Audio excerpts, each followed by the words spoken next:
बिस्मिल्लाहिर्रहमानिर्रहीम। अस्सलाम वालेकुम।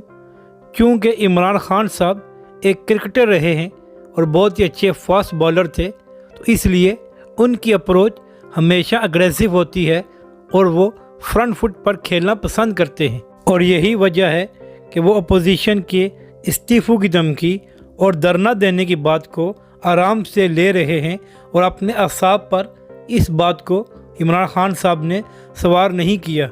और इसी वजह से जब कल उनसे सवाल हुआ कि अगर अपोजिशन ने इस्तीफ़ा दे दिया तो फिर आपका क्या रद्द अमल होगा, तो इमरान खान साहब ने कहा यह तो बहुत ही अच्छा हो जाएगा, हम नए इलेक्शन करा देंगे ज़िमनी और फिर हमारे ज़्यादा लोग आ जाएंगे।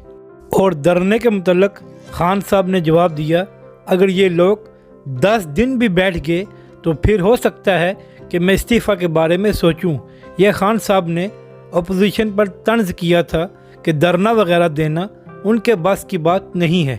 आसान लफ्ज़ों में खान साहब ने यह कहा कि इन तिलों में इतना तेल नहीं है, ना ही इन्होंने इस्तीफ़े देने हैं और ना ही इन्होंने धरना देना है।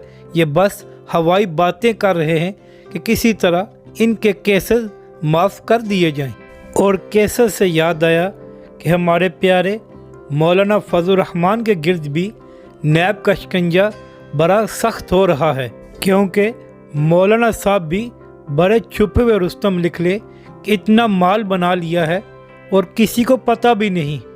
किसी को क्या पता हो, शायद मौलाना साहब को भी ना पता हो कि इनके आमदन के ज़राए क्या हैं। इसीलिए नैब उनके लिए एक प्यारा सा सवालनामा तैयार कर रहा है जो हो सकता है चंद रोज़ में उनको मौसूल हो जाए। और दूसरी तरफ खान साहब बड़े साफ अल्फाज में कह चुके हैं कि मैं अपनी हुकूमत तो ख़त्म कर दूंगा, लेकिन करप्शन पर कोई समझौता नहीं करूंगा और ना ही किसी के केसेस मुआफ़ करूंगा और ना ही इनको डील दूंगा। और हो सकता है कि नैब मौलाना फजल रहमान साहब को बुलाए और हसूल बरकत के लिए उनसे चंद सवालात करे ताकि उनको भी मौलाना साहब की दुआ मिल सके, जैसे आजकल PDM को मिल रही है।